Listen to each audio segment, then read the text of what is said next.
churches and have a cross prominently on their buildings, and people wear them. And so they're pretty much invested that it is a cross. But we know that from our research that the Greek word, the classical Greek, from what we know, is the word stauros that's found in there that many Bibles translate as cross. But in classical Greek, the actual meaning is stake without a crossbeam. And so there's the controversy. Was it, as most Bible translations say, is it, as they say, is it a cross? Or is it a stake, as classical Greek points to in regards to the word stauros? Well, it'd be good to have an eyewitness that was there to actually let us know what happened there. In fact, if Jesus himself told us what happened, then we could know the answer, was it a cross or a stake? Well, let's look at Jesus' words at John chapter 3, verse in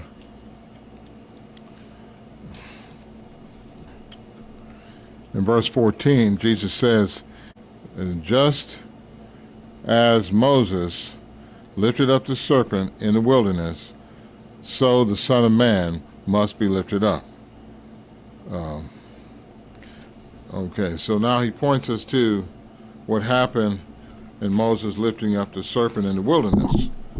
And we know Jesus was to fulfill the law. As Matthew 5:17 brings out, he fulfilled all of the law.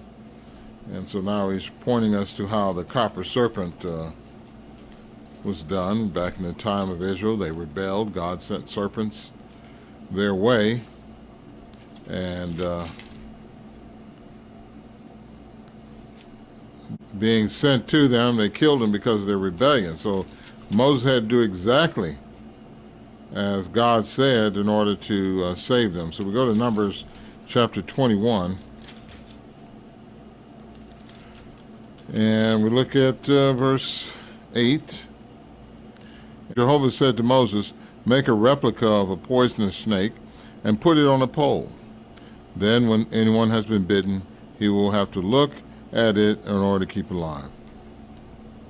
So here we see the copper serpent was lifted up so that all the Israelites could see, but he was lifted up on a pole. So Jesus would fulfill that and also be lifted up on a pole, also not a cross. So just as the copper serpent was done, Jesus would be done. And that would be a pole, as the Greek word stauros means, classical Greek.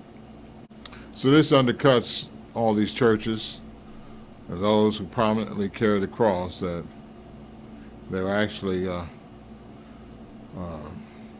pointing to something that was not used. It has nothing to do with Jesus. And it's very interesting how the racist Ku Klux Klan, the KKK, used it to burn on the lawns of black people in racist hatred, such hatred, but yet claimed to be of Christ. And so it's quite fitting that what they burnt on those lawns, that they were not exalting any symbol that related them to Christ, but everything they were engaged in was satanic works of the flesh, satanic works of the devil. So again, having Jesus as the one who actually went through it, we see that in this instance the Watchtower is correct, and that Jesus did die on a stake or on a pole.